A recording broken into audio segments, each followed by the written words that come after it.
Буџетот на општина Тетово за 2023 година помина со 16 гласа за и 14 воздржани на денешната седма поред седница на општинскиот совет.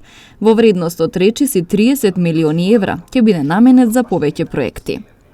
Направен е буџетот, значи предвидени се и развојни програми каде што ќе се видат да се инвестира во улици што по години поред не се инвестирани.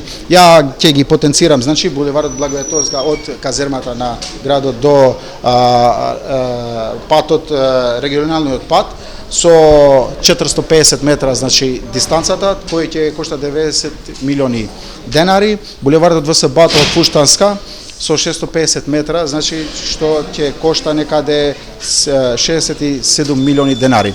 Ќе се инвестира све, значи ќе се направат и подземни инвестиции и светлото ќе се остават, тротоарите ќе се направат. Друго што ќе се направи, значи ќе се отвори пат или улица од село Лисец до Попова Шапка, 740 метри, што ќе кошта 30 милиони 600 илјади денари. Ќе се направи улицата Иво Рибар Лола од стариот град до патот кон селото Селцо, што е со 700 метра, значи патот ќе кошта некаде 8 милиони денари. Улицата Бориски Дрич е 1100 метри, што ќе кошта 12 милиони и 300 илјади денари. Ние како Демократска унија за интеграција мислиме дека овој буџет не оди во прилог, значи за доброто на граѓаните. Ние мислиме дека градоначалникот одвоил 1 милион евра за нови вработувања и затоа ние сметавме дека значи овој буџет не треба да се гласа за. Ние гласавме воздржани. Дадов три конкретни предлози кои за жал морам да кажам не се прифатија и поради тоа гласа воздржано.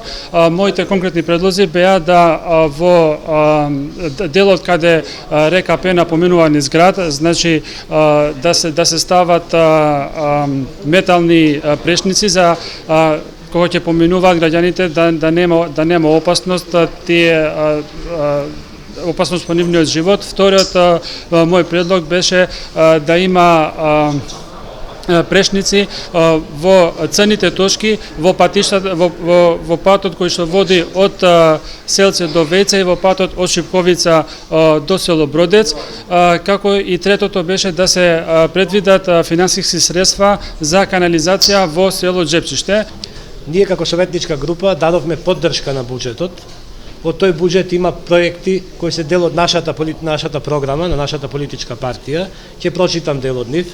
Партерно уредување на паркот Тодор Скаловски, изградба на засолниште за кучиња скитници, уредување на православните гробишта во село Фалише, оградување на училиштето во село Фалише, пробивање на булеварот Благоја Тоска од касарна до Порој, пробивање на булеварот Благоја Тоска од касарна до регионалниот пат, реконструкција на улицата Борис Кидрич, значи од домот на Арама до автобуската станица, таму е предвидено да има пешачка зона.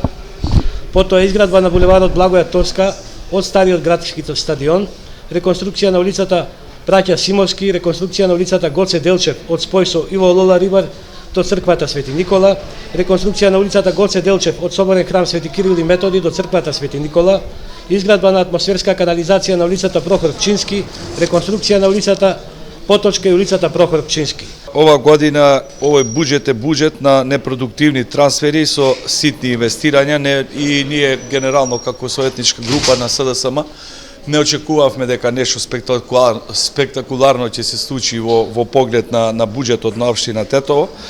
Ово е предлог партиски буџет, а не буџет за реални инвестиции за потребите на нашите граѓани. Видовме дека се зголемуваат платите на договорците, каде се домуваат партиски кадри на БЕС и на ВМРО ДПМН. Ние како опозиција дадовме наши предлози. Еден од нашите предлози е да се испрати барање до Министерството за екологија, да се направи мерна станица за мерење на квалитетот на воздухот, затоа што ние како граѓани на Тетово смо апсолутно погодени од нечистиот воздух. Во однос на новите вработувања кои се предвидени за идната година, градоначалникот Билјал Касами изјави дека се неопходни, затоа што се работи за стручни лица кои им се потребни. Ситуацијата не може да се спореди со тоа претходното, каде над 1 милион евра се трошеа од буџетот за фиктивни вработувања. Во моментот можем да гарантирам дека нема ниту едно фиктивно вработување, сите ангажирани се во служба на граѓаните на Тетово.